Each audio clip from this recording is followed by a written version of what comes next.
Social media के बढ़ते प्रकोप से बच्चे प्रभावित हो रहे हैं। फेसबुक, इंस्टाग्राम बच्चों के लिए खतरा बनते जा रहा है। ऐसा क्या हो रहा है इन ऐप्स के अंदर जो अदालत को भी इसमें सख्त कदम जो है वो उठाना पड़ रहा है। कोर्ट ने अपना यहाँ पे एक बड़ा फैसला सुनाया है। 3100 करोड़ का भारी जुर्माना मेटा कंपनी के ऊपर लगाया गया है।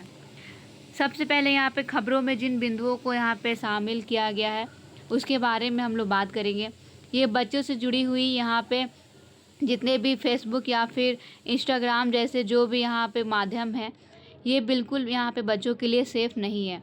साथ में यहाँ पे इन सारे गतिविधियों को देखते हुए कोर्ट ने 3100 करोड़ का जुर्माना मेटा कंपनी के ऊपर लगाया है। अगर हम लोग इसके मुख्य बिंदु की बात करें तो जैसे कि यहाँ पे न्यू मैक्सिको की एक ज्यूरी है जिन्होंने यहाँ पे कहा है कि जो भी मेटा कंपनी का जो प्लेटफॉर्म है वो बच्चों को यहाँ पे देखा जाए तो उनके यौन शोषण से संबंधित है। वे ऐसी गतिविधियों को यहाँ पे बढ़ावा देती है जो बच्चों के लिए यहाँ पे बिल्कुल ही यहाँ पे नकारात्मक जो दृष्टि है वो दर्शा रहा है। यहाँ पे एक अटॉर्नी जनरल का बयान जो है वो प्रस्तुत किया गया है। उन्होंने कहा है कि ये जो मुद्दा है ये बिल्कुल ऐतिहासिक जीत है हमारे लिए, क्योंकि ये उन सभी बच्चों और परिवारों की जीत है जिन्होंने यहाँ पे अपने बच्चों के लिए सुरक्षा के बजाय जो है मुनाफे को चुना था। मेटा जैसी कंपनी के लिए यहाँ पे देखा जाए तो जो कीमत चुकाई है, तो ये सारी गतिविधियों के लिए उन्होंने यहाँ पे ऐतिहासिक जीत का यहाँ पे बयान जो है वो दिया है। जांच में यहाँ पे देखा जाए तो कुछ चौंकाने वाली खुलासे भी शामिल हैं, जैसे कि यहाँ पे दिसंबर 2023 का मामला यहाँ पे प्रस्तुत किया गया था। द गार्जियन की एक रिपोर्ट जो है वो दर्ज की गई थी। यहाँ पे देखा जाए तो जांच से ये पता चला कि जो फेसबुक या फिर इंस्टाग्राम जो है वो बच्चों की तस्करी के लिए एक बड़ा ही यहाँ पे देखा जाए तो मार्केट प्लेस जो है वो बनता जा रहा था। बच्चों को लेकर के यहाँ पे देखा गया है कि ये किस तरह से उन्हें नुकसान जो है वो पहुँचा रहा है। मुख्य मुद्दे की अगर बात किया जाए तो जैसे कि यहाँ पे सबसे बड़ा सवाल ये उठता है कि बच्चों को बारे में यहाँ पे देखा जाए तो क्या बाल सुरक्षा इससे हो रही है। जैसे कि यहाँ पे देखा जाए तो कम उम्र में सोशल मीडिया प्रयोग से मानसिक स्वास्थ्य पर बिल्कुल यहाँ पे सीधा जो है असर पड़ रहा है। साथ में यहाँ पे देखा जाए तो जो भी यहाँ से जो साइबर बुलिंग है या फिर जितने भी यहाँ पे ट्रोलिंग, शोषण, यहाँ पे जो खतरा है, ये सारे खतरा यहाँ पे सामने प्रस्तुत हो रहे हैं। इस तरीके से ये सबसे बड़ा मुद्दा है कि यहाँ पे जो बच्चे हैं उनका यहाँ पे शोषण जो है बिल्कुल हो रहा है।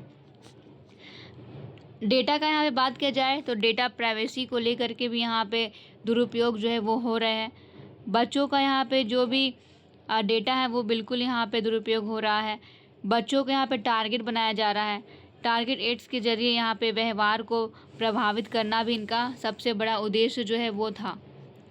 एल्गोरिदम प्रभाव, जैसे कि यहाँ पे देखा जाए तो जो डोपामिन ड्रिवन है, साथ में यहाँ पे जितने समय तक स्क्रीन जो देखा जाए बच्चों के लिए ये बिल्कुल यहाँ पे हानिकारक जो है वो हो सकता है।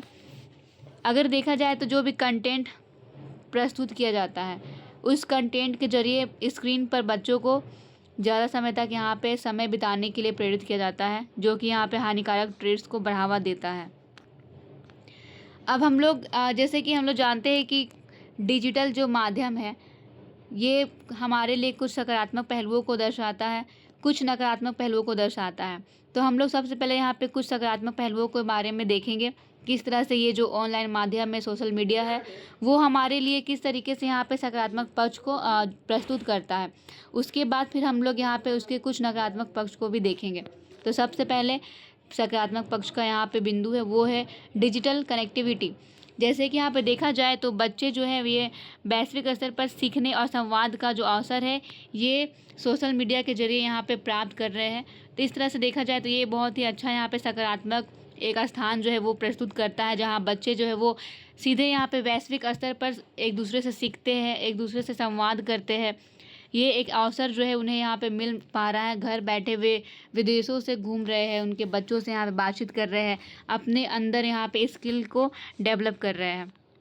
साथ में यहाँ पे शैक्षणिक उपयोग जो है ये भी सोशल मीडिया के जरिए यहाँ पे देखा गया है। कई ऐसे पेज है या फिर ऐसे चैनल है जिसके जरिए शिक्षा स्किल जो है वो डेवलपमेंट यहाँ पे किया जा रहा है। में यहाँ पे जो क्रिएटिविटी है उसे भी बढ़ावा यहाँ पे दिया जा रहा है। इस तरीके से देखा जाए तो ये सोशल मीडिया जो है वो एक सकारात्मक पहलू यहाँ पे हमारे समक्ष प्रस्तुत करता है। साथ में यहाँ पे देखा जाए तो जो अभिव्यक्ति की स्वतंत्रता है उसे भी हमारे समक्ष यहाँ पे देखा गया है। बच्चे अपने प्रतिभा यहाँ पे दिखा सकते हैं। आज ऑनलाइन के माध्यम से इंस्टाग्राम या फिर फेसबुक जैसे जो ऐप है इसके ज़रिए बच्चों की जो छुपी हुई प्रतिभा है वो सामने आ रही है। इससे बच्चों की जो भी देखा जाए तो उनका विकास यहाँ पे देखा गया है। तो इस तरीके से यहाँ पे ये सकारात्मक पहलुओं को भी दर्शा रहा है। लेकिन अब हमारे सामने ये प्रस्तुत होता है कि क्या ये जो ऑनलाइन माध्यम है, जो ये ऐप है, क्या इसकी वजह से कुछ नकारात्मक पहलुओं भी हमारे सामने प्रस्तुत होते हैं? तो ये बिल्कुल सही है, हमारे सामने ये बहुत ही नकारात्मक पक्ष को प्रस्तुत करता है। जैसे कि यहाँ पे देखा जाए तो सबसे पहले मानसिक स्वास्थ्य पर असर। बच्चे अगर देखा जाए तो वो आजकल बहुत ज़्यादा डिप्रेशन में चले जा रहे हैं। इनकी जो एंजाइटी है, साथ में यहाँ पे जो भी यहाँ पे देखा जा रहा है किस तरह से इनका जो भी यहाँ पे कल्चर है वो बच्चों में आत्मविश्वास को गिरा दे रहा है। इस तरीके से यहाँ पे जो भी AI या फिर सोशल मीडिया है ये बच्चों में डिप्रेशन का सबसे बड़ा कारण यहाँ पे बनता जा रहा है। अगला अगर हम लोग दूसरा यहाँ पे मुद्दा देखें तो वो है साइबर अपराध। जैसे कि यहाँ पे देखा जाए तो साइबर बुलिंग, ग्रूमिंग बच्चों को यहाँ पे सीधे टारगेट करती है और यहाँ पे जो भी अपराध है उसे यहाँ पे बढ़ा रही है। इस तरीके से ये हमारे लिए नकारात्मक पक्ष को यहाँ पे प्रस्तुत करता है। अगला देखा जाए तो डेटा का यहाँ पे दुरुपयोग जो है वो शामिल है। बच्चों की प्रोफाइलिंग, प्राइवेसी का यहाँ पे उल्लंघन जो है वो सीधे तरीके से यहाँ पे हो रहा है। इस तरीके से यहाँ पे जो डेटा है वो हमारे द्वारा यहाँ पे देखा जाए तो वो विदेशों में जा रहा है और इसका वे लोग बहुत ही गंदा या फिर बहुत ही दुरुपयोग तरीके से इसका प्रयोग कर रहे हैं। लत, जैसे कि देखा जाए तो आजकल का जो समय है इसमें बच्चों के लिए सबसे बड़ा मुद्दा ये उठता है कि जो सोशल मीडिया है उसका लत बच्चों को बहुत ही ज़्यादा लग चुका है। आजकल के बच्चे सोशल मीडिया का प्रयोग किए बिना नहीं रह सकते हैं। जैसे कि यहाँ पे देखा जाए तो ये एल्गोरिदम बच्चों को लंबे समय तक यहाँ पे ऐप में फंसाए रखते हैं और इसका सबसे बुरा प्रभाव ये पड़ता है कि बच्चा यहाँ पे सीधे तौर पर डिप्रेशन में चला जाता है। भारत के संदर्भ में अगर देखा जाए तो ये बहुत ही बड़ा यहाँ पे मुद्दा है और बहुत ही महत्वपूर्ण मुद्दा जो है ये प्रस्तुत करता है। इंटरनेट का उपयोग इतना ज़्यादा तेज़ी से भारत में बढ़ रहा है कि आए दिन इसके यहाँ पे दुरुपयोग के बारे में खबरें जो है वो हमारे सामने यहाँ पे आ रही है। कुछ समय पहले भी मेटा के ऊपर यहाँ पे देखा जाए तो कुछ आरोप जो है वो लगाए गए थे। फिर से अभी भी यहाँ पे देखा जाए तो इससे जुड़े हुए यहाँ पे मामले जो है वो लगातार आते रहते हैं। तो इस तरीके से देखा जाए तो भारत में इंटरनेट का इतना ज़्यादा प्रयोग जो है वो हो रहा है कि भारत की जो भी यहाँ पे बच्चे हैं उनका सबसे बड़ा शोषण यहाँ पे प्रस्तुत है। डिजिटल साक्षरता जो है ये बिल्कुल यहाँ पे सीमित है। आज भी बहुत सारे ऐसे क्षेत्र है जहाँ पे बच्चों को इसके बारे में कोई भी जानकारी या फिर इससे जुड़ी हुई किसी भी तरह का यहाँ पे देखा जाए तो साक्षरता जो है वो नहीं है। यहाँ पे बच्चों की मानसिक को लेकर के देखा गया, उनकी मानसिकता जो है वो प्रभावित हो रही है, उनके स्वास्थ्य पर यहाँ पे सीधे असर पड़ रहा है। बच्चों में चिंता और साथ में तनाव, अकेलापन, ये सारे भावनाएं जो है ये उत्पन्न हो रही है और ये उनके विकास को यहाँ पे बाधित करता है। साथ में यहाँ पे देखा जाए तो कुछ हानिकारक कंटेंट और साथ में जो ऑनलाइन ग्रूमिंग है ये भी यहाँ पे बहुत ही ज़्यादा प्रभावित करने वाला कारक है। बच्चे आसानी से यहाँ पे अनुचित कंटेंट के संपर्क में आ जाते हैं और साथ में ऑनलाइन शिकारियों के द्वारा यौन शोषण या फिर ग्रूमिंग का खतरा जो है वो उनके ऊपर फिर बना रहता है और फिर अंत में उनका यहाँ पे इस्तेमाल किया जाता है। अगला यहाँ पे मुद्दा है साइबर बुलिंग। जैसे कि देखा जाए तो सोशल मीडिया पर बच्चों को यहाँ पे धमकाना या फिर परेशान करना ये आजकल बहुत ही आम हो गया है। आजकल बहुत सारे ऐसे फेक न्यूज़ या फिर बहुत सारे ऐसा रॉन्ग नंबर है जिसके वजह से बच्चों को यहाँ पे फ़ोन लगाया जाता है, उन्हें तनाव में डाला जाता है, उन्हें धमकाया जाता है। इस तरीके से ये बहुत ही ज़्यादा साइबर क्राइम जो है वो बढ़ चुका है और सबसे बड़ा बात ये है कि ये बच्चे के मानसिक रूप को यहाँ पे सीधे तोड़ सकता है और उन्हें यहाँ पे तनाव में डाल सकता है।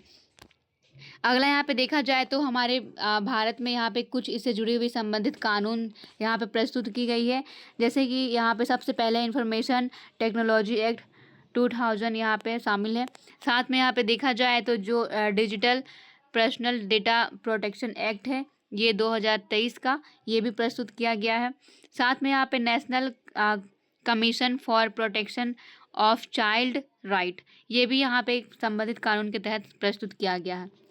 भारतीय राज्य द्वारा उठाए गए कुछ कदम यहाँ पे शामिल हैं, जैसे कि देखा जाए तो कर्नाटक यहाँ पे एक नया कदम उठाया है अपने राज्य के बच्चों के लिए, जैसे कि यहाँ पे 16 साल से कम उम्र के बच्चों को सोशल मीडिया पर उनका यूज़ करना पर यहाँ पे प्रतिबंध लगाया गया है।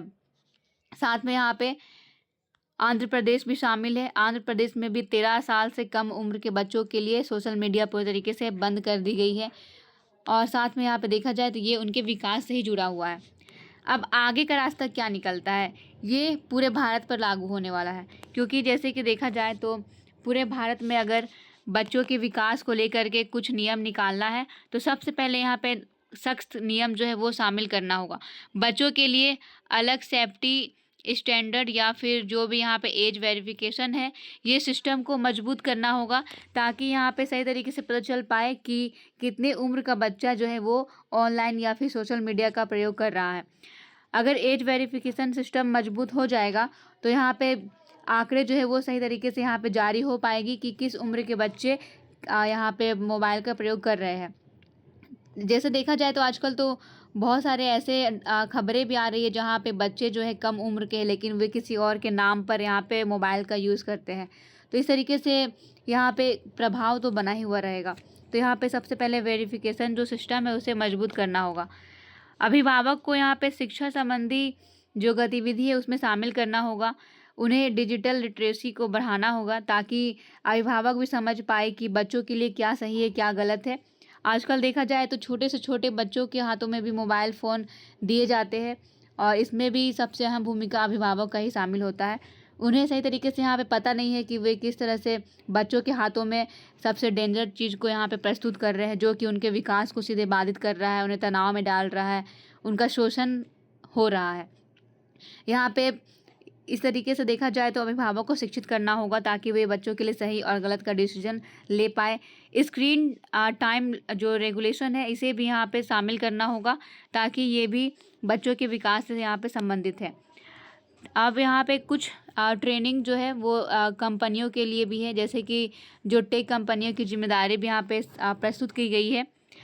यहाँ पे देखा जाए तो कंपनी जो है अगर हार्मफुल कंटेंट मॉडरेशन करेगी या फिर यहाँ पे कुछ ऐसे एल्गोरिदम का प्रयोग करेगी जो कि बच्चों को यहाँ पे नकारात्मक जो गतिविधि है उससे प्रभावित ना हो और उनके लिए सही तरीके से देखा जाए तो एक सही माध्यम बन पाए, तो ये कंपनियों को यहाँ पे जिम्मेदारी है कि वो बच्चों के लिए एक सही तरीके से एक ऐसा प्लेटफॉर्म जारी करे जो कि उनके विकास से जुड़ा हुआ हो, ना कि उनका शोषण से। Thank you.